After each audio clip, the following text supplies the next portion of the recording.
ರಾಜ್ಯ ಸರ್ಕಾರದ ಕಡೆಯಿಂದ ಜಾರಿಗೆ ಮಾಡಿರ್ತಕ್ಕಂತಹ ಶಕ್ತಿ ಯೋಜನೆಯ ಮುಖಾಂತರ ರಾಜ್ಯದಲ್ಲಿರ್ತಕ್ಕಂತಹ ಹಲವಾರು ಜನ ಮಹಿಳೆಯರು ಸರ್ಕಾರಿ ಬಸ್ಗಳಲ್ಲಿ ಪ್ರತಿದಿನ ಉಚಿತವಾಗಿ ಪ್ರಯಾಣವನ್ನು ಮಾಡ್ತಿದ್ರ. ಇದೇ ನಿಟ್ಟಿನಲ್ಲಿ ಈಗ ಹುಡುಗರಿಗೂ ಸಹ ಸರ್ಕಾರದ ಕಡೆಯಿಂದ ಉಚಿತವಾಗಿ ಬಸ್ ಪ್ರಯಾಣವನ್ನು ನೀಡಲಾಗುತ್ತಂತ ಹೇಳಿ ಮಾಹಿತಿಗಳಾದರೆ ಬರ್ತಿದ್ದಾವೆ. ಇದರ ಬಗ್ಗೆ ಸಂಪೂರ್ಣವಾಗಿ ನಾವು ಮಾಹಿತಿಯನ್ನು ಈ ವಿಡಿಯೋದಲ್ಲಿ ತಿಳ್ಕೊತಾ ಹೋಗೋಣ. ವಿಡಿಯೋಕ್ಕಿಂತಲೂ ನೀವಿನ್ನೂ ನಮ್ಮ ಚಾನೆಲ್ಗೆ ಸಬ್ಸ್ಕ್ರೈಬ್ ಮಾಡ್ತಾ ಇದ್ದೀರಾ, ಈ ಕೂಡಲೇ ಚಾನೆಲ್ಗೆ ಸಬ್ಸ್ಕ್ರೈಬ್ ಮಾಡ್ಕೊಳ್ಳಿ ಮತ್ತು ಲೈಕ್ ಮಾಡಿ. ಈಗ ನಾವು ಮಾಹಿತಿಯನ್ನು ತಿಳ್ಕೊತಾ ಹೋಗೋಣ. ಹೌದು, ಶಕ್ತಿ ಯೋಜನೆ ಮುಖಾಂತರ ರಾಜ್ಯದ ಎಲ್ಲ ಮಹಿಳೆಯರು ಸಹ ಸರ್ಕಾರಿ ಬಸ್ಗಳಲ್ಲಿ ಉಚಿತವಾಗಿ ನೀವು ಪ್ರಯಾಣವನ್ನು ಮಾಡ್ಬೋದಾಗಿತ್ತು. ಆದರೆ ಇದೀಗ ಹುಡುಗರಿಗೂ ಸಹ ಅವಕಾಶವನ್ನು ನೀಡಲಾಗುತ್ತಂತ ಹೇಳಿ ಸರ್ಕಾರದ ಕಡೆಯಿಂದ ಮಾಹಿತಿ ಆದರೆ ಬಂದಿದೆ.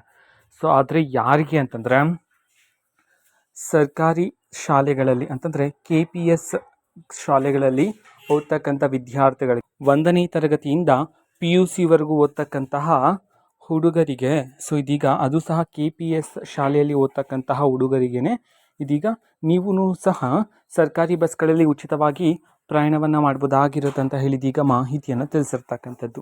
ಓಕೆನಾ? ಇದು ಇವತ್ತಿನ ಒಂದು ವಿಡಿಯೋ. ಇದೇ ರೀತಿ ಇನ್ನು ಹಲವಾರು ಯೋಜನೆಗಳಿಗೆ ಸಂಬಂಧಪಟ್ಟಂತೆ ಮಾಹಿತಿ ಬಂದ ನಂತರ ಆದಷ್ಟು ಬೇಗ ನಾನು ನಿಮಗೆ ಇನ್ಫಾರ್ಮೇಷನನ್ನು ತಿಳಿಸ್ತೇನೆ. ಅದಕ್ಕೋಸ್ಕರ ಚಾನಲ್ಗೆ ಸಬ್ಸ್ಕ್ರೈಬ್ ಮಾಡ್ಕೊಳ್ಳಿ. ಮತ್ತು ಈಗ ನಾವು ಫೇಸ್ಬುಕ್ಕಲ್ಲೂ ಸಹ ಈಗ ವಿಡಿಯೋಸ್ಗಳನ್ನು ಅಪ್ಲೋಡ್ ಮಾಡ್ತಿದ್ದೀವಿ.